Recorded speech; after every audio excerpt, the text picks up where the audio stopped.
देखिए बेटा, capital gain हम लोग ने स्टार्ट किया हुआ था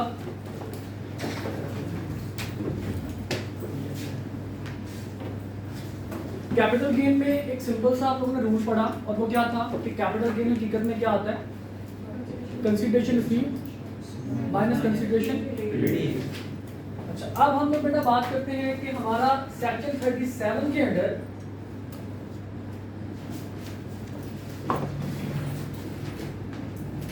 या बल्कि थोड़ा सा इसको मैं पहले मजीद थोड़ा सा एलैबोरेट करूंगा। कितने सेक्शन से बेटा हमारे पास?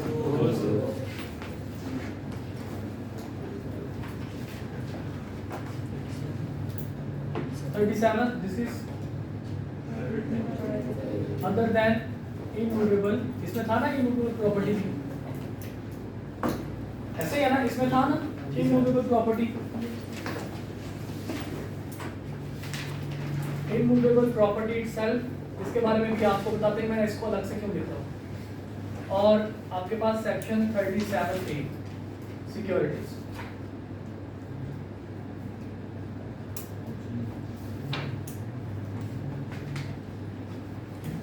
बेटा section 37 immovable property is part of section 37, ये हम लोगों ने कल डिस्कस कर लिया था। उसके अलावा प्राइवेट नेचर के जितने भी आपके पास थे और मूवेबल्स, जो सर्टेन मूवेबल एसेट्स हैं सेक्शन 38 सब सेक्शन 5 के अंदर जो लिखे हुए हैं, पेंटिंग ज्वेलरी वगैरह, वो भी सेक्शन 37 में आती है। लेकिन मैंने सिर्फ इमूवेबल प्रॉपर्टी को अलग से क्यों लिखा? कल मैंने आप लोगों को एक बात बताई थी एनटीआर और एसटीआर के बारे में, याद है ना? हमने कहा था कि सेक्शन 37 क्या है? एनटीआर है। सेक्शन 37 ये क्या है? एसटीआर। बेटा ये जो इमूवेबल प्रॉपर्टी है ना, है तो ये सेक्शन 37, लेकिन ये भी क्या है?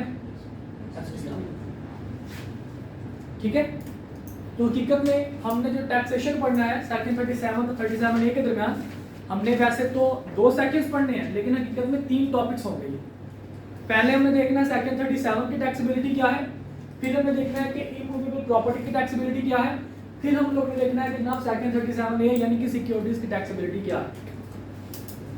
ओके, बेसिक रूल हम लोग पढ़ चुके कैपिटल गेन का कि कैपिटल एसेट को बेचने के बाद जो पैसे मिलते हैं, फेयर मार्केट या एक्चुअल व्हिचएवर इज हायर, और कैपिटल एसेट को खरीदने के जो पैसे आपने पे किए होते हैं, कॉस्ट प्लस इंसिडेंटल एक्सपेंसेस, इन दोनों का जो पॉजिटिव डिफरेंस होगा that would be capital gain. Okay, अब हम बेटा बात करते हैं section 37 other than immovable property, मतलब इसमें जमीन की, लैंड की, प्लॉट की, घर की मैं यहाँ पे बात नहीं करूँगा। मैं किसकी बात कर रहा हूँ? अदर देन इमूवेबल प्रॉपर्टी की बात कर रहा हूँ। ओके, तो देखिए बेटा आपके पास कैपिटल गेन अंडर सेक्शन 37 क्या कहता है आपको?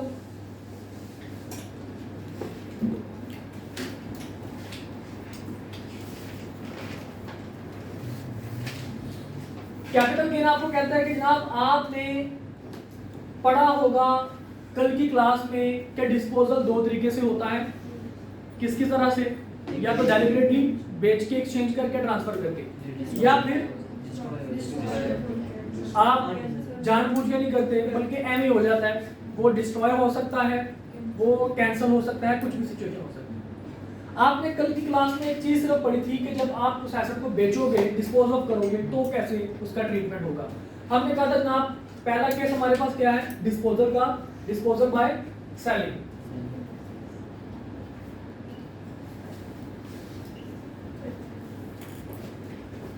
डिस्पोजल बाय सेलिंग, उसका तरीकेकार बेटा क्या था?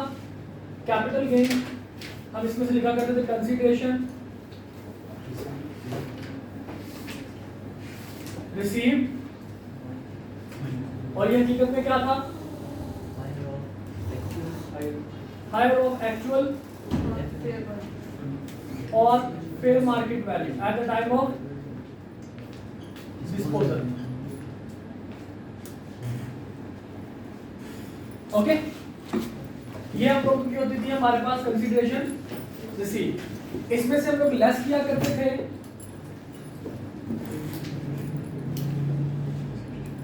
Consideration paid. कंसीडरेशन पेड में क्या आता था? Cost plus incidental expenses, okay. इससे मिलने वाला जो गेन होता था that is taxable capital gain. जितना भी आएगा अंडर सेक्शन 37 ये सारे का सारा 100% सारे का सारा टैक्सेबल। कुछ बुक्स के अंदर लास्ट अटेम्प्ट में ये बेसिकली ये रूल लास्ट टाइम में चेंज हुआ था।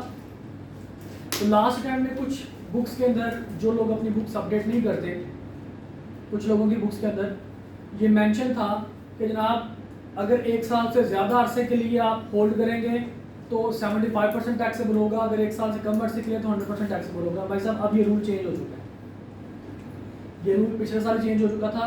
अगर आपकी नज़र में से कोई ऐसा डॉक्यूमेंट गुजरे, अगर आपकी नज़र में से कोई ऐसा सॉल्यूशन गुजरे कि जिसके अंदर सेक्शन 37 का कैपिटल एसेट गेन दे रहा हो और वो 75% टैक्सेबल हो, तो समझ लीजिएगा कि वो पुराना सॉल्यूशन है या पुराना नोट्स है, वो गलत है, अभी एप्लीकेबल नहीं है। अभी रूल आपके पास क्या है कि जितना भी आपको गेन मिलेगा सेक्शन 37 से वो सारे का सारा क्या होगा, टैक्सेबल होगा, इररिस्पेक्टिव ऑफ होल्डिंग पीरियड। वो आपके पास एसेट पिछले 1 साल से था, 1000 साल से था, कितने का होगा जनाब, जो भी गेन मिला वो सारे का सारा क्या होगा, टैक्सेबल होगा। ओके अच्छा जी, अब ये कौन सा केस था बेटा, डिस्पोजल बाय सेलिंग। अब एक डिस्पोजल था जिसको हम लोग कहते हैं कि जनाब डिस्पोजल बाय डैमेज, कि डैमेज हो गया, डिस्ट्रॉय हो गया, अब आपको उसका पैसे मिलेंगे। अब देखिए बेटा, अब यहां पे इस केस में क्या होगा, डिस्पोजल बाय डैमेज में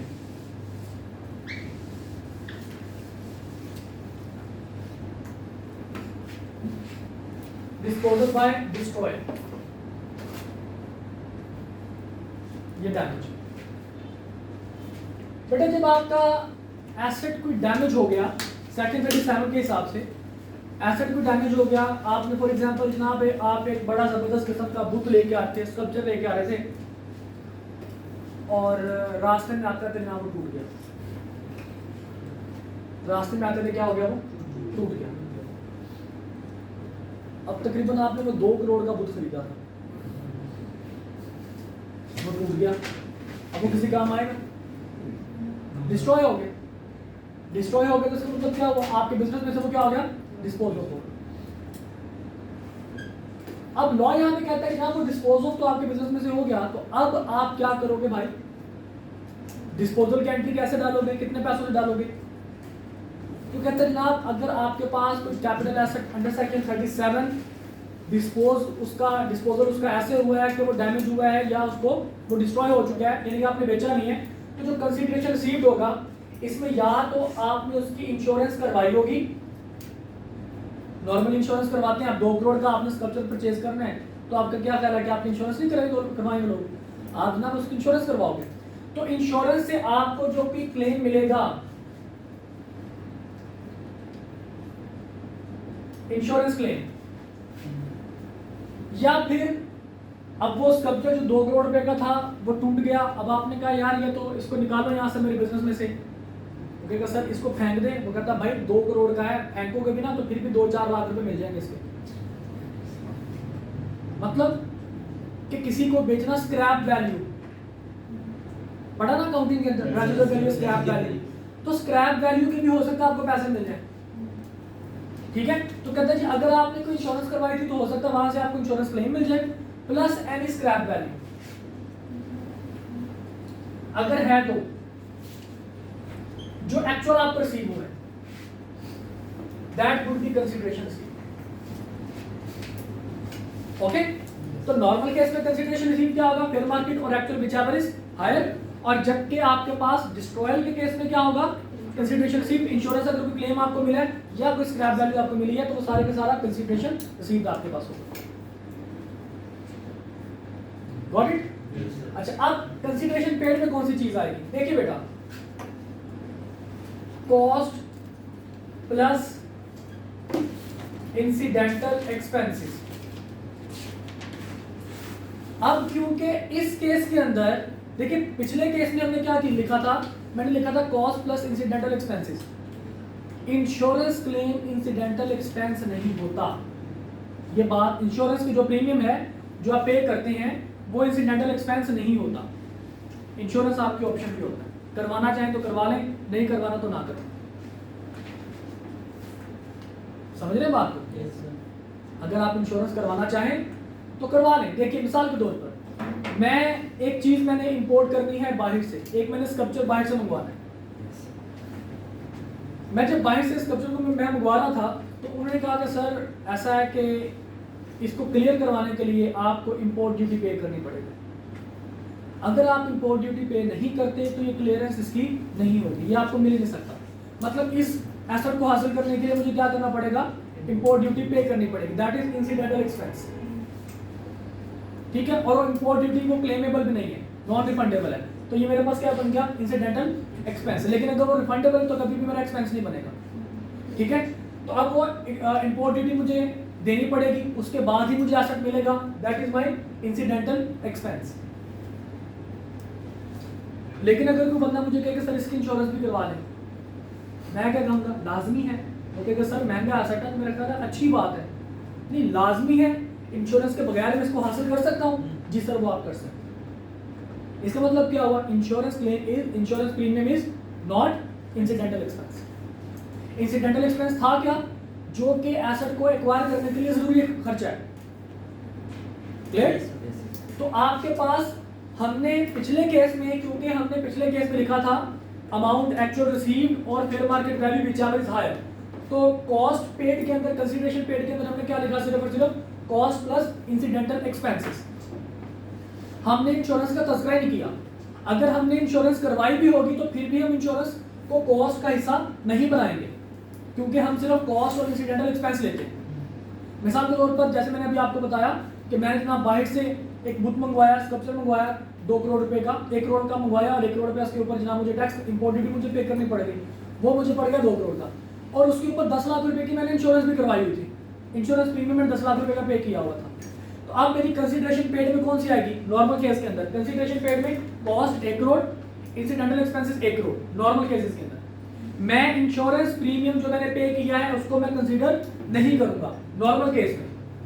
जब आपके पास डिस्ट्रॉयल का केस होगा तो इस केस के अंदर मैं क्या करूंगा, क्योंकि मैं यहाँ पे कंसीडरेशन रिसीव में insurance claim plus scrap value लिख रहा हूँ, इस वजह से कंसीडरेशन पेड के अंदर मेरी मजबूरी है कि मैं cost plus incidental expenses plus insurance paid या इंश्योरेंस प्रीमियम भी उसको अपने कॉस्ट का हिस्सा बनाऊंगा।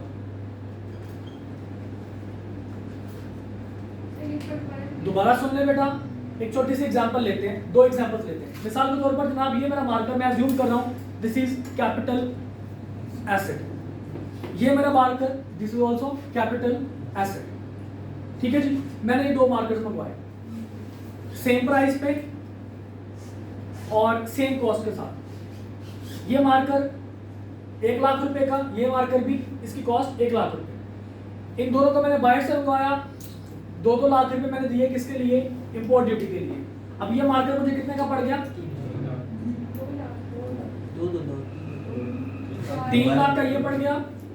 2 लाख का मार्कर था ना ये वाला, कि 1 लाख का था, 1 लाख का मार्कर था, 2 लाख रुपए इंपोर्ट ड्यूटी, कितना आ गया टोटल 3 लाख रुपए। ये मार्कर भी 1 लाख का था, 2 लाख रुपए इंपोर्ट ड्यूटी, कितना आ गया 3 लाख। दोनों के लिए मैंने कितने पैसे दिए, 3 लाख रुपए, 3 लाख रुपए। ठीक है, 3 लाख रुपए मैंने दोनों के लिए दिए। अब बेटा इन दोनों के लिए मैंने 3 लाख रुपए पे किए, 3 लाख फॉर ईच। इसकी भी मैंने तकरीबन 50,000 रुपए की इंस्टॉलमेंट इंश्योरेंस करवाई और इसकी भी मैंने 50,000 की इंश्योरेंस करवाई। अब कितने हो गए, 50,000 की इंश्योरेंस, 1 लाख की कॉस्ट और इंसिडेंटल एक्सपेंस कितने का, 2 लाख। बात जरा माइंड में रखिए।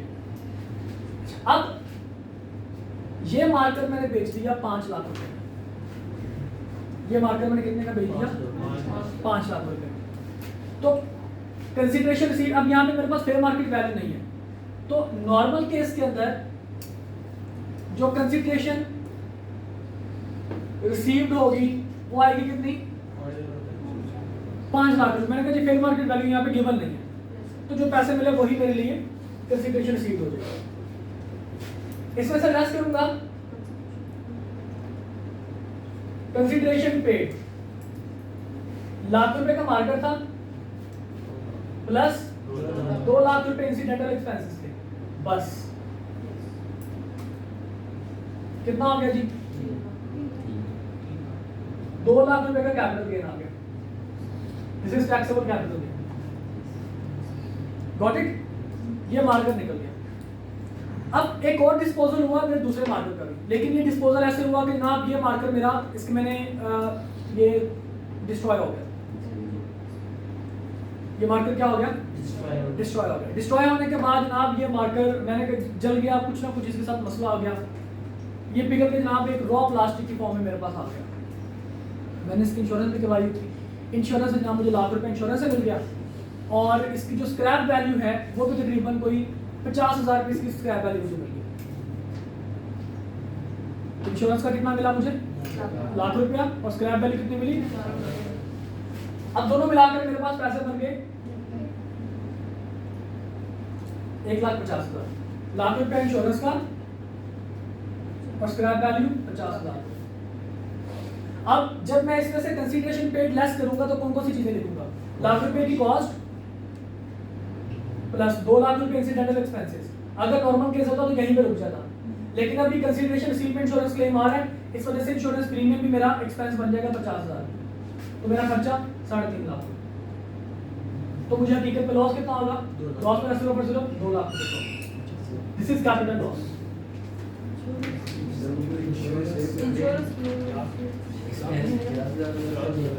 इंश्योरेंस क्लेम कितना है? सही है। तो क्या परेशानी है? वो भाई कह रहे थे कि हमने उसमें जो रिसीव है उसमें 1 लाख लिखा और नीचे 50,000। इंश्योरेंस क्लेम हमेशा ज्यादा आता है प्रीमियम से, डोंट फॉरगेट। इंश्योरेंस प्रीमियम आपका कम होता है और आपका इंश्योरेंस क्लेम ज्यादा होता है। लाइफ इंश्योरेंस जब आप अपनी करवाएंगे इंशाल्लाह ताला कि आपके मरने के बाद आपके घर वाले पैसे, मतलब कहते हैं जनाब कि कुकड़ मरिया जिंदा 100 दा तो मरिया 500 दा। जनाब यही आपका हिसाब है कि जब आप लाइफ इंश्योरेंस करवाते हैं तो ज़िंदगी में बेशक आपकी इज्जत वैल्यू कोई नहीं होती, लेकिन जैसे ही आपकी वफात होती है तो आपके घर वालों को अच्छे खासे पैसे मिल जाते हैं। ठीक है, तो वो अच्छे खासे पैसे का मतलब क्या है? मिसाल के तौर पर अगर आपने अपनी 1 करोड़ की इंश्योरेंस करवाई है तो 10 साल के बाद आपको 1 करोड़ मिल जाएगा। इंश्योरेंस वाले कहते हैं भाई साहब अगर आप 10 सालों में नहीं मरते ना, 10 या 20 सालों में अगर आप नहीं मरते तो हम आपको पैसे दे देंगे 1 करोड़ रुपया, और अगर आप 10 साल से पहले मर गए तो आपके घर वालों को पैसे मिल जाएंगे 1 करोड़ रुपया। लेकिन उसके लिए आपको सालाना हमें 1 लाख रुपए पे करना पड़ेगा। अब 10 साल के लिए आप 1 लाख अगर पे करते हो तो टोटल आप कितने पैसे पे करोगे? 10 लाख। लेकिन आपको 10 साल के बाद पैसे कितने मिलेंगे? 1 करोड़। तो इंश्योरेंस क्लेम हमेशा क्या होगा? प्रीमियम से ज्यादा ही होता है। Got it? इंश्योरेंस प्रीमियम और इंश्योरेंस क्लेम। जी बेटा, याद रखो मसलन साहब, कोई परेशानी? ये समझ में आ गया कि डिस्पोजल ऑफ अगर एसेट हो किस तरीके से? नॉर्मल वे में हो तो हमने कंसीडरेशन पेड में किस चीज को कंसीडर करना है और कंसीडरेशन रिसीट में किस चीज को कंसीडर करना है, और अगर डिस्ट्रॉय हो तो किस तरह से हमने कंसीडर करना है। जी बेटा, ये पूछ रहे 350 में हो जाए 350 में नेट पैकेज भी नहीं होता है। सुन लिया आंसर? इसके अपने क्वेश्चन हो जाते हैं। जी भाई साहब, यहाँ तक मुस्लिम साहब, यहाँ तक की प्रॉब्लम ऑल ओके? चलें जी आगे। ओके, इसके बाद देखिए बेटा। अच्छा, अब जब मैंने बेटा सुनने भाई डिस्ट्रॉय होके टैक्सेबल मेरे पास जनाब गेन आ गया। अब ये जो गेन है मेरे पास आया capital gain, taxable capital gain.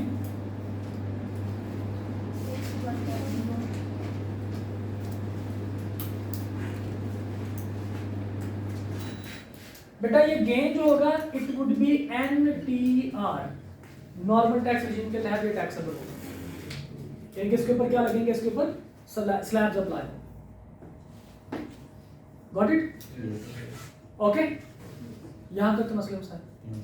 Okay, अच्छा इसके बाद ये तो लॉस है, इसका टैक्स है क्या? ये तो सारी में नुकसान होगा, तो और टैक्स क्या लगेगा?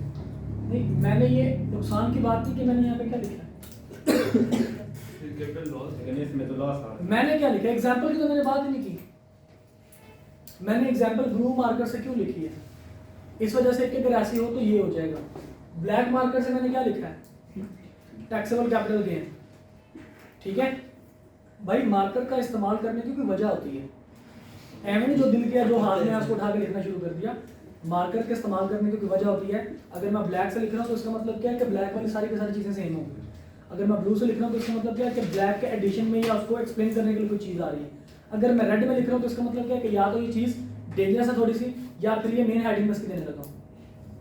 ओके, इनके कुछ असूल होते हैं, बेअसूल इंसान। देखो तो टैक्सेबल, सुन ले बेटा, टैक्सेबल कैपिटल गेन आएगा तो वो टैक्सेबल होगा किसके हिसाब से, एनटीआर के हिसाब से। ठीक है, अच्छा, लेकिन अगर कैपिटल लॉस आ जाए, कैपिटल लॉस आ जाए तो कैपिटल लॉस के साथ हम क्या सलूक करेंगे ये थोड़ी देर में पढ़ेंगे।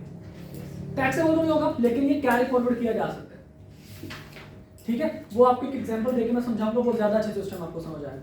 पहले हम सिर्फ और सिर्फ गेन की बात करते हैं, लॉस की हम थोड़ी देर में बात कर लेंगे। यहाँ तक बड़ा मुस्लिम साहब ऑल ओके। अच्छा, एक तीसरा पॉइंट ये है कि आपके पास एक से ज्यादा भी तो कैपिटल गेन्स हो सकते हैं, ऐसे है ना बेटा, आपके पास एक से ज्यादा कैपिटल एसेट्स हो सकते हैं।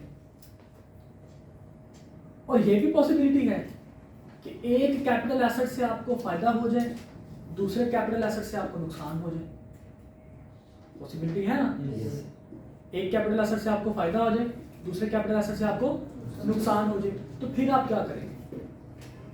तो लॉ कहता है कि ना, फिर अगर सेक्शन 37 का कैपिटल एसेट है और सेक्शन 37 का कैपिटल गेन है, और कैपिटल गेन के अलावा दूसरे कैपिटल एसेट में से आपको कैपिटल लॉस मिल रहा है सेक्शन 37 का, यानी कि दो कैपिटल एसेट्स हैं अंडर सेक्शन 37, एक में आपको गेन मिल रहा है और दूसरे में आपको लॉस मिल रहा है। तो लॉ कहता है कि जनाब वो गेन और लॉस आपस में नेट ऑफ हो जाएंगे। मिसाल के तौर पर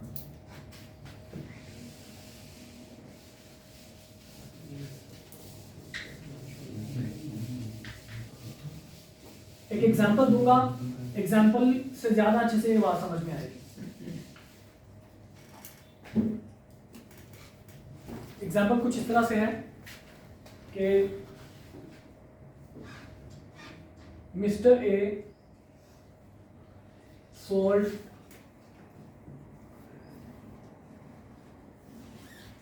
$10,000 shares of a private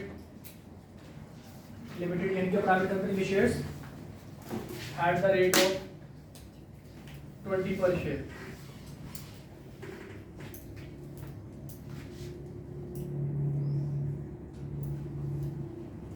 These shares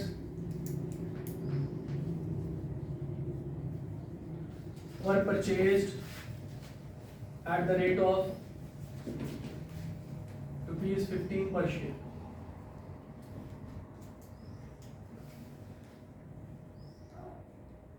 या 25 करो, 15 में करो, 25 करो, ठीक है।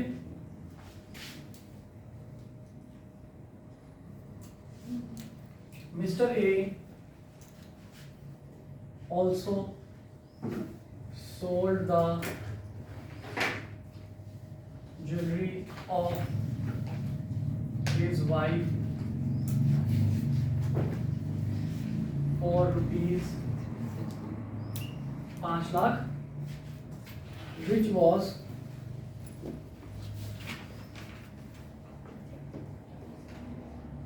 purchased for ₹2 lakh. ये बड़ा एक सिंपल सा एक कहानी आपको सुनाई। अब इस सिंपल सी कहानी के अंदर आपको आप देख रहे होंगे कि सेक्शन 37 प्राइवेट लिमिटेड के शेयर्स और अदर मूवेबल स्पेसिफाइड एसेट्स, जिसमें ज्वेलरी, स्ट्रक्चर, पेंटिंग वगैरह आ रही है। अब ये दोनों के दोनों एसेट्स कौन से हैं, कैपिटल एसेट्स हैं, और कौन से सेक्शन के, 37 के एसेट्स। अब इन दोनों एसेट्स के अंदर जहां पे हम लोग जो बेटा बात करते हैं, ये परफॉर्म देख लीजिए हम किस तरह से इसको लेके चलेंगे।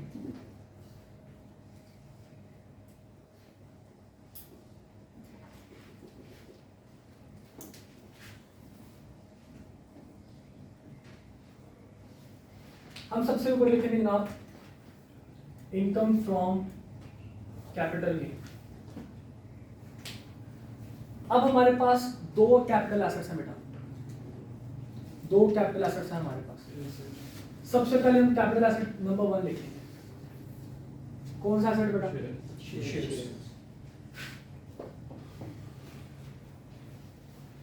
शेयर्स के बारे में क्या कहा जाता है? कंसीडरेशन रिसीव्ड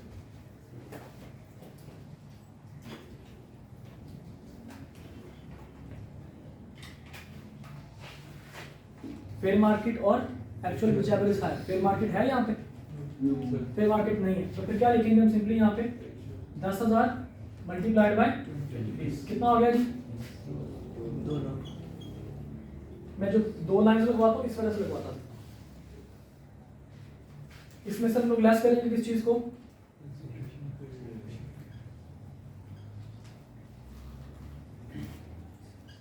कंसीडरेशन पेड में क्या कुछ आता है डिस्पोजल के अंदर? Cost plus incidental expenses. Cost पे है क्या कोई एक्सपेंस है इंसिडेंटल? कितना है जी? 2.5 लाख। यहाँ से क्या मिला? लॉस मिला। कितने का लॉस मिला? 50,000 रुपये का लॉस मिला। फाइनल अमाउंट आपने बेटा यहाँ पे लिखनी है, जो आपने एडजस्टमेंट करनी है वो पहले वाले कॉलम में करनी है। दूसरा कॉलम हमेशा आपके फाइनल एडजस्टमेंट के लिए होगा, फाइनल अमाउंट के लिए होगा। ओके? अब सेकंड एसेट, दूसरा एसेट आपके पास क्या है? That is jewellery.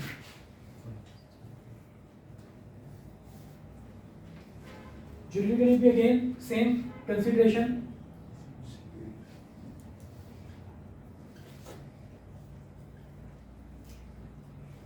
रिसीव कितना बेटा? फेयर मार्केट वैल्यू गिवन है तो 5 लाख ही आएगा। इसमें से लेस करवाएंगे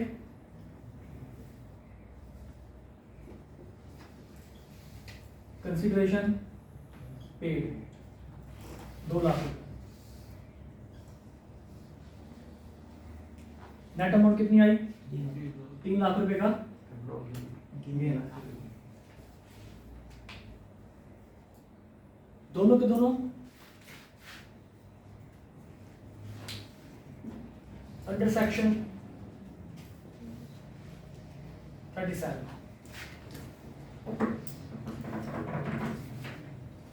ओके, अब सेक्शन 37 एक एसेट के ऊपर लॉस है, दूसरे एसेट के ऊपर गेन है। अब आपने बेटा जो इसके अलावा और कोई इंफॉर्मेशन नहीं है तो आप इनको क्लोज करोगे और यहां पे लिखोगे नेट टैक्सेबल गेन या फिर लॉस ब्रैकेट के अंदर। तो आपके पास नेट अमाउंट कितनी है बेटा? 2.5 लाख रुपए। ये आपका टैक्सेबल गेन होगा। Got it? यहां तक कोई प्रॉब्लम?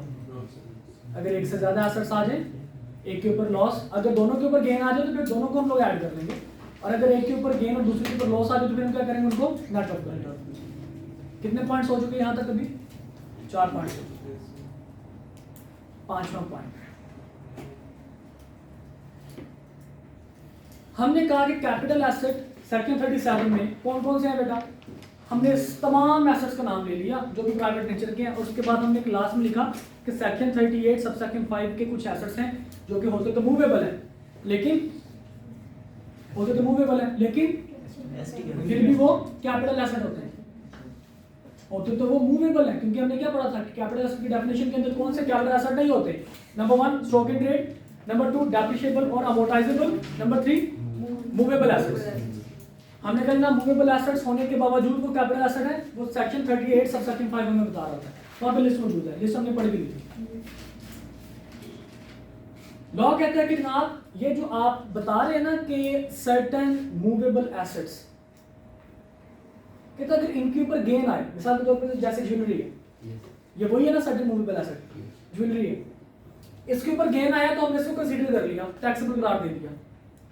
कहता जी सिर्फ इसकी मैं बात कर रहा हूं, सिर्फ किसकी बात कर रहा हूं? सेक्शन 38 सब सेक्शन 5, यानी कि जो आपका सर्टेन मूवेबल एसेट्स हैं, कैपिटल एसेट्स, उनकी बात कर रहे हैं। कहते हैं जी इनके ऊपर अगर गेन आएगा तो हम कहेंगे भाई साहब ये हमारा है, टैक्सेबल है, और अगर इनके ऊपर लॉस आया तो हम उस लॉस को कंसीडर नहीं करेंगे।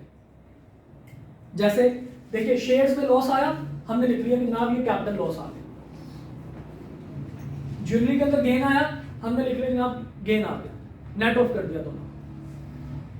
अगर ये उल्टा हो जाए कि शेयर्स के ऊपर आपको गेन मिले और अदर स्पेसिफाइड एसेट्स के ऊपर आपको लॉस मिले, तो लॉ कहता है कि जनाब स्पेसिफाइड एसेट्स के ऊपर आपको गेन मिले तो आप उसको कंसीडर कर लीजिएगा, टैक्सेबल करार दे दीजिएगा।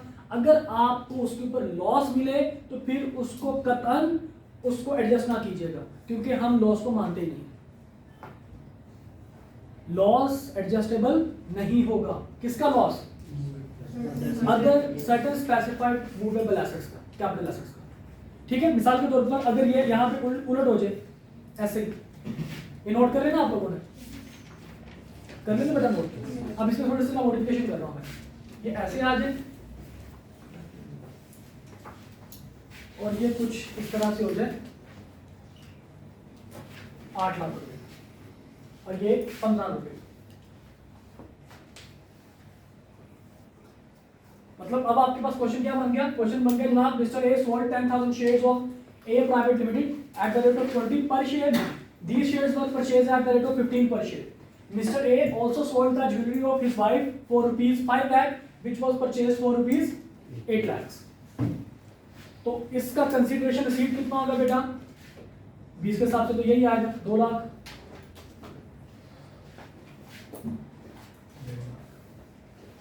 और ये कितना होगा? 1.5 लाख। तो पॉजिटिव यानी कि 50,000 रुपए का आपको क्या मिलेगा? गेन मिलेगा। ओके,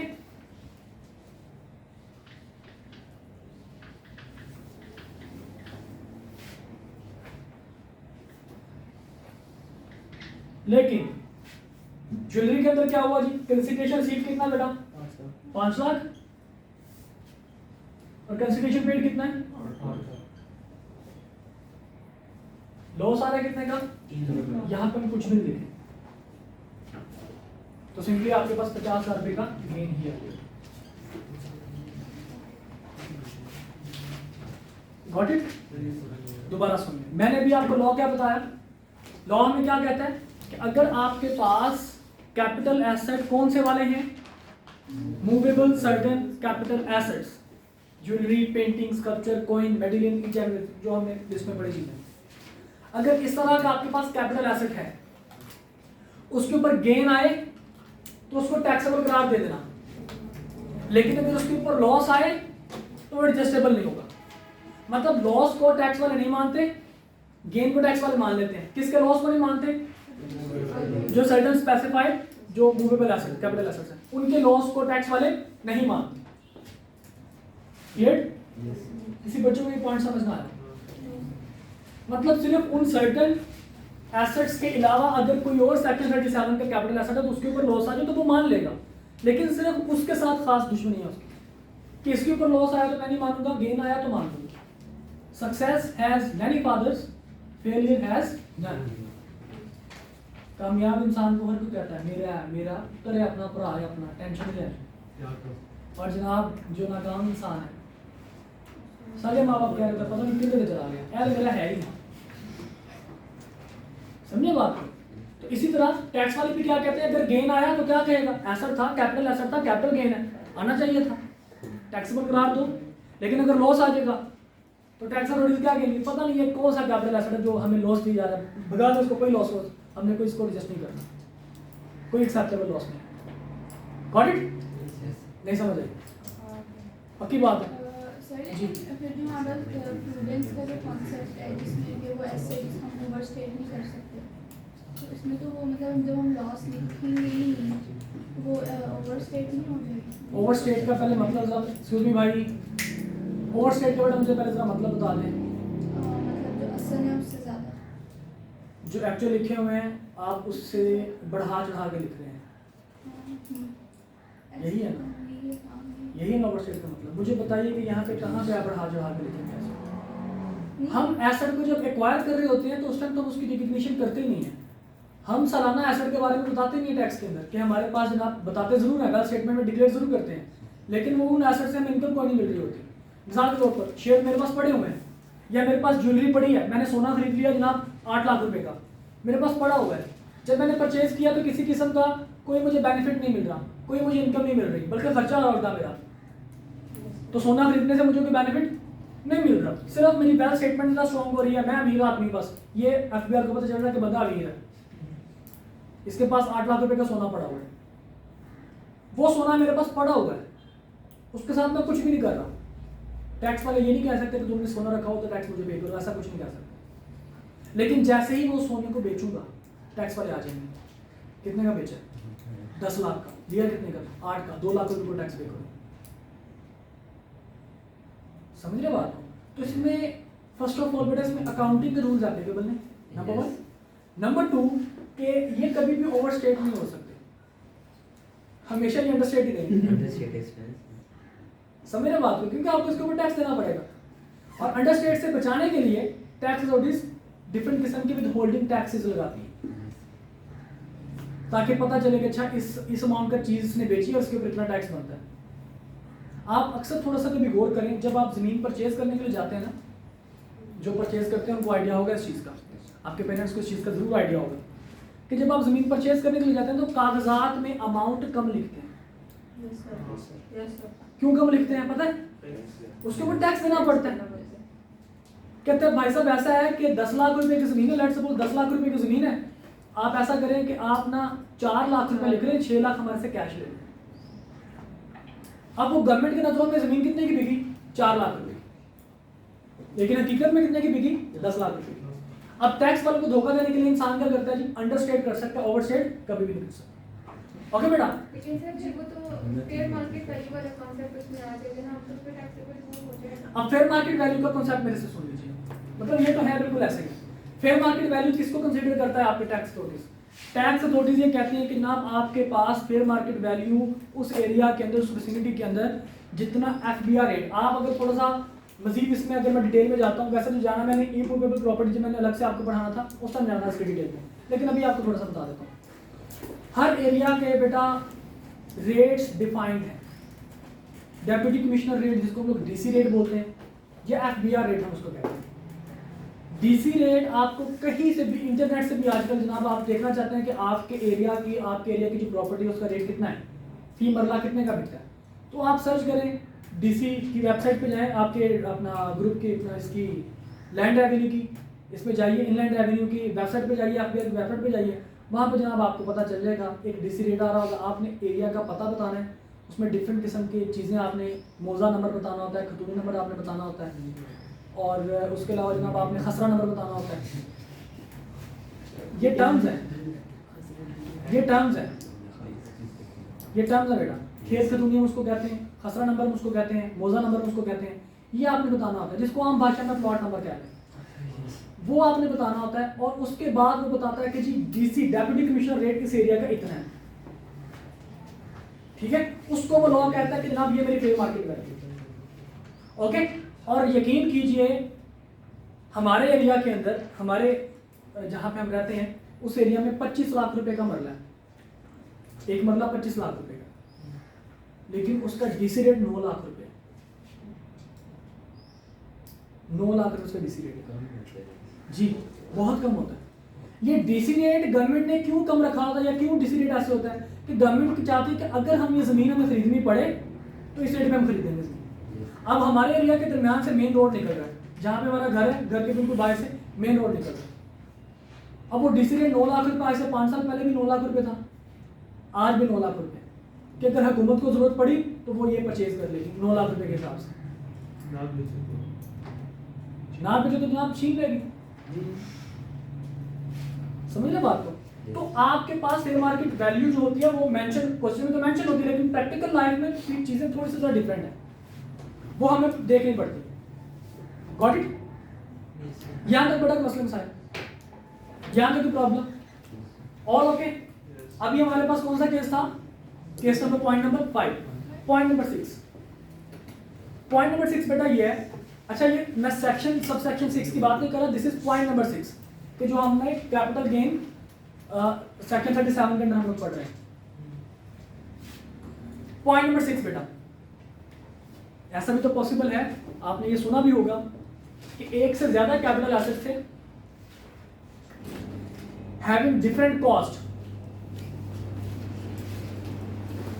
एक, दो या दो से ज्यादा कैपिटल एसेट से हैविंग डिफरेंट कॉस्ट, आपने उनको इकट्ठे बेच दिया एक ही अमाउंट के अंदर।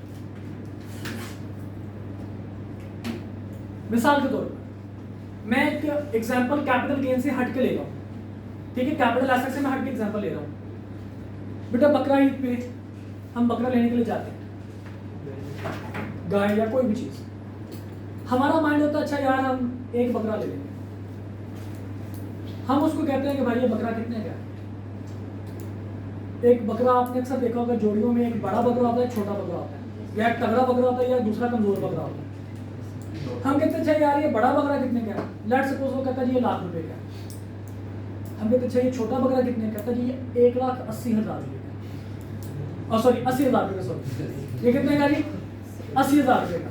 बड़ा बकरा कितने का है, लाख रुपए का, छोटा बकरा कितने का है 80,000 रुपए का। वो कहते जोड़ी कितने की, कहता जोड़ी 1.5 लाख रुपए, जोड़ी कितने की 1.5 लाख। हम कहते ठीक है भाई जोड़ी तेरे से ले लेते 1.5 लाख रुपए में। अब ये 1.5 लाख रुपए कौन से भाई भाई भाई जब मैं पढ़ा रहा हूँ मैं एक लहर में होता हूँ, उस लहर को ब्रेक ना किया करो यार प्लीज। अब जोड़ी कितने की हमने ली 1.5 लाख रुपए की। अब इस 1.5 लाख रुपए में बड़े बकरे के कितने पैसे, छोटे बकरे के कितने पैसे, हमें कुछ समझ नहीं आ रहा। या तो कहते ना कि एक 80 की, तो फिर तो पता था कि 1 लाख रुपए बड़े बकरे के लिए इसने मांगा था, 80,000 रुपए छोटे बकरे के लिए, तो इस वजह से दोनों मिलाकर 180 हो गई। लेकिन अब कहते ना 150 का मैं आपको दोनों बकरे दे दूंगा। अब बड़े के लिए कितने पैसे, छोटे के लिए कितने पैसे। कंसीडरेशन रसीद जब आपको ही जिस बंदे ने बकरे बेचे होंगे, कंसीडरेशन रसीद उसको हो रही होगा, उसको पैसे मिले होंगे, उसको जो पैसे उसको मिले 1.5 लाख रुपए, वो कितनी चीज़ों के लिए मिले, 2 चीज़ों के लिए मिले। उनमें से मुख्तलिफ कॉस्ट की चीज़ें मौजूद हैं, लेकिन जो कंसीडरेशन मिली है वो 2 चीज़ों के लिए उनको एक कंसीडरेशन मिली है, मतलब single consideration for different assets.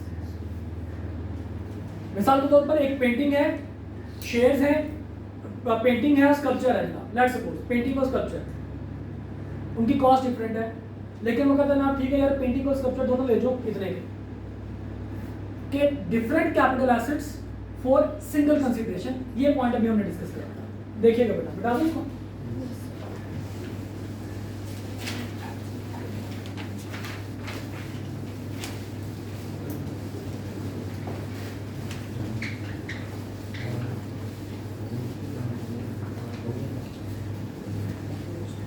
बेटा ये जो मैं पॉइंट्स आपके साथ डिस्कस कर रहा हूँ ना, पॉइंट 5, 4, 6, ये पॉइंट हकीकत में आपके केस लॉस को जब आप न्यूमेरिकल सॉल्व कर रहे होंगे तो उसमें डिफरेंट केसेस हैं।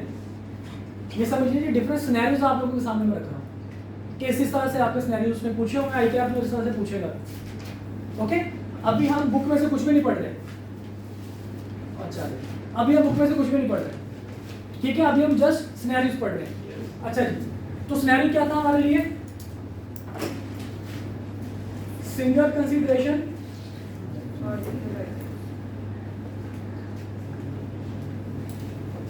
और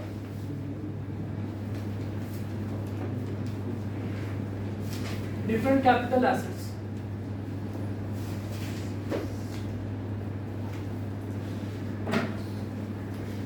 देखिए बेटा, लॉ कहते हैं कि जब इस तरह की सिचुएशन हो ना तो आपने जो कंसीडरेशन रिसीव्ड है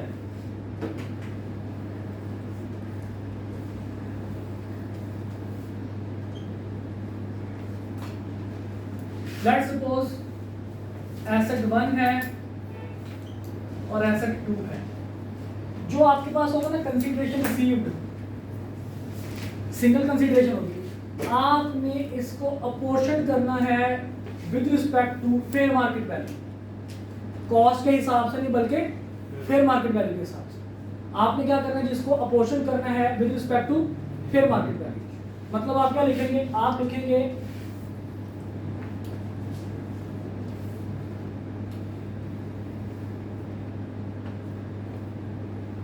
fair market value asset 1 divided by fair market value asset 1 plus fair market value asset 2, जिसको आप ये कह लें कि total fair market values multiply करवाएंगे कंसीडरेशन रिसीव के साथ।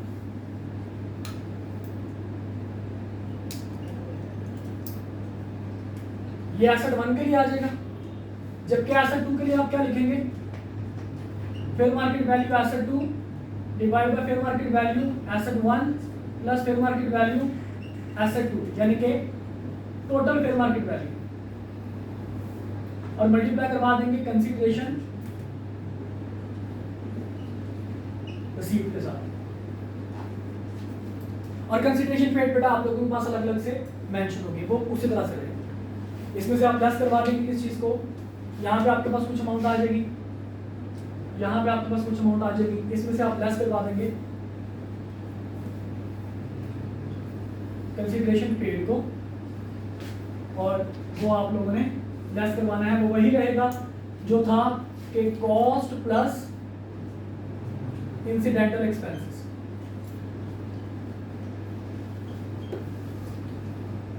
रिमेनिंग जो भी होगा आपके पास वो टैक्सेबल कैपिटल गेन।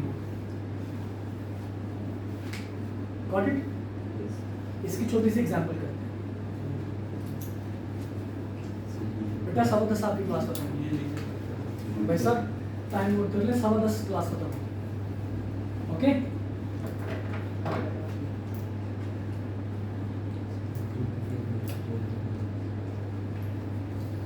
चले इसकी एग्जांपल फिर कर लेते हैं, जैसे मुझे देख रहे हो जैसे पता